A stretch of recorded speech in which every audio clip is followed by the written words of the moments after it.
Good morning, happy holidays, and happy Friday. It's December 20th. I'm Lindsay Hausman. Following a months-long investigation and arrest in the murder of 33-year-old Stephanie Campbell, she was found dead on the morning of August 21st alongside Langford Road on St. Helena Island.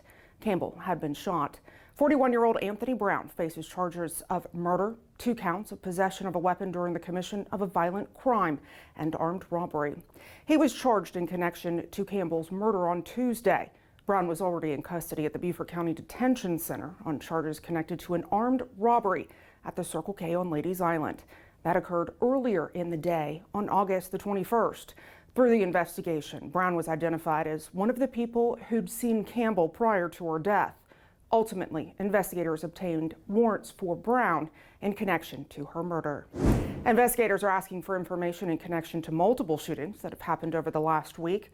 The most recent was Sunday afternoon at about 3. A gunshot victim showed up to the Tidewatch Emergency Department in Bluffton. He was ultimately taken to Savannah, listed in critical but stable condition.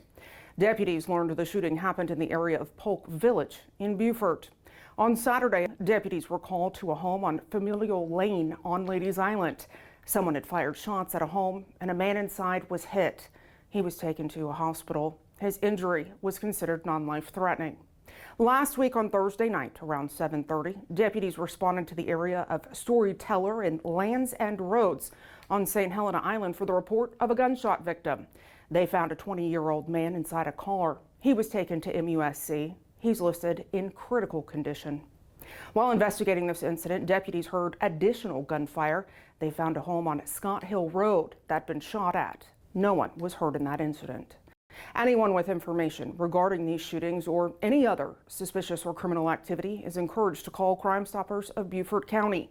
It's 100% anonymous, and there are 3 ways to report tips: via the P3 Tips app, online at tipsbft.com, or by calling 844-TIPS-BFT. 50-year-old Michael Eugene Good was found guilty last Thursday, sentenced to life in prison. This following the July 2020 murder of a Georgia man in the early morning hours on July 8th in 2020. The victim was driving in Beaufort when he saw a man in the road. That man was Good. The victim gave Good a ride. When they reached their destination, Good attacked the victim with a machete, killing him.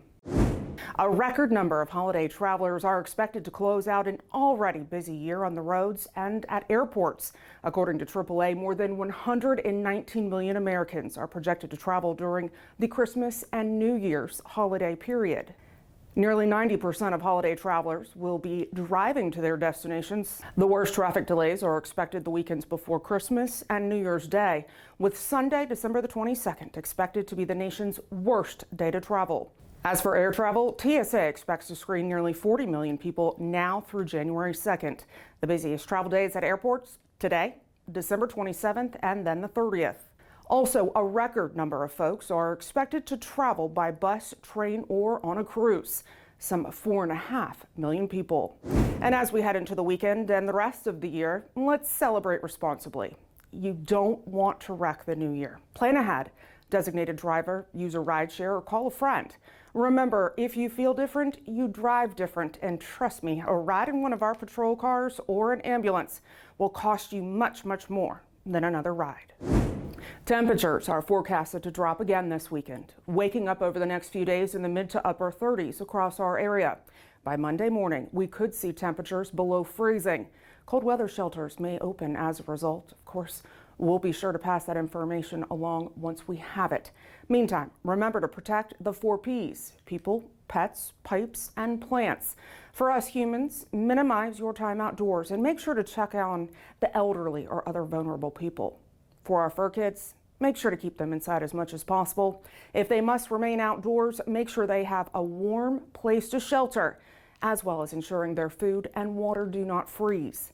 When it comes to your pipes, insulate. You can open your sink cabinets to expose pipes to warm air as well, and make sure to unplug your hoses and turn off sprinkler systems. Lastly, if you can, bring your plants inside. Otherwise, cover them. Well, that was quick. Within just a few days, we had more than 70 applications for our Spring Citizens Police Academy program. As a result, registration is closed. For those who are interested and didn't get to register for our spring session, another CPA program will be held in the fall. We appreciate everyone's interest in this great program that we offer. Well, another year of giving back to our community during the holidays. We delivered Christmas gifts to 215 kids across Beaufort County.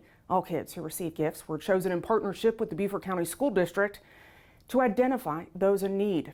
Some of these toys were from donations, others purchased through our charities fund. The giving continued with Operation Dispatch Snow Angels. For the third year, the elves of our communications center made sure 3 families wake up to a beautiful Christmas. Not only did they work together to buy all the gifts on their own dime, they made sure they wrapped everything just right, as if Santa did it himself. It's just a small way our dispatchers show their appreciation for our community. And to you, our community, thank you. The 3rd annual Beaufort County First Responders Food Drive, it was a success. On Wednesday morning, we delivered more than 65 boxes and bags of food to Help of Beaufort and Bluffton Self-Help. It's an initiative by all first responders to ensure there's food for folks come the Christmas holiday. In November and December, we see the highest need from the community. Everybody's expenses are stretched thin. We have seen a 30% increase in the number of folks coming into the market, which means we're spending more dollars also to keep it stocked. We love our partnership with the first responders. You know, I'm married to one. This work doesn't happen without the community, so this partnership is just the epitome of our neighbors helping our neighbors. The donations that these 2 organizations receive will go a long way in helping those in our community in need this holiday season. Lastly, some love for our fur friends. It's now been more than 2 years since we partnered with Hilton Head Humane to promote available dogs for adoption. Each week, we highlight a deputy dog that's available on our social media platforms. Right now, still a lot of great pups available for adoption. And, you know, wouldn't it be nice to get these pups adopted and in their forever homes for the holidays? Reach out to Hilton Head Humane today. There's 2 locations, Hilton Head and Oakatee. Details, they're on your screen. Well, here's just a few things happening in Beaufort County through the new year. Speaking of Hilton Head Humane, on Saturday, December 21st, from noon to 2, your furry family member can visit with Santa. It's taking place at the Shelter Cove Town Center on Hilton Head. Donations and supplies will be collected. In Bluffton on the 21st, starting at 5:30, the 4th annual Golf Cart Christmas Parade. That's taking place at Lot 9 Brewing Company. On Sunday, December 22nd, the Hilton Head Island Jingle Jingle Bridge Run kicks off at 8 in the morning. Now that leaves from Crossings Park on the south end and traverses over the Cross Island Bridge. Of course, if you're out driving around that morning, please use extra caution. After Christmas, on the 26th, the annual public menorah lighting and Chanukah celebration taking place at the Waterfront Park in Beaufort. It starts at 5. On Friday, December the 27th, it's the annual Chanukah celebration and menorah lighting at Lowcountry Celebration Park on Hilton Head Island. The menorah lighting and festivities there are from 5:30 to 7:30.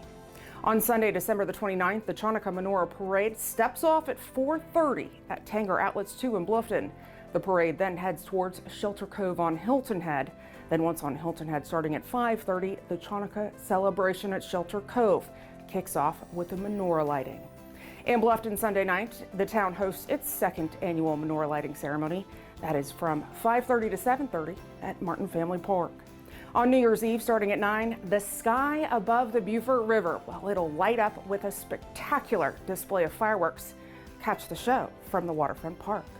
On Wednesday, January the 1st, well, start off the new year with a splash. The annual Polar Plunge at Coligny Beach on Hilton Head is at 10:30 that morning. Of course, if you have something that you'd like to know more about or see covered here on Lowcountry Lowdown, please reach out. My email is lindsay.hausman@bcgov.net. As always, follow us on all of our digital and social media platforms. It's a great way to stay up to date, in the know, and engaged with us. Thanks for watching this week's episode, and on behalf of all of us here at the Sheriff's Office, we wish you a safe and happy holidays. We'll see you back here for Lowcountry Lowdown in 2025. Happy New Year.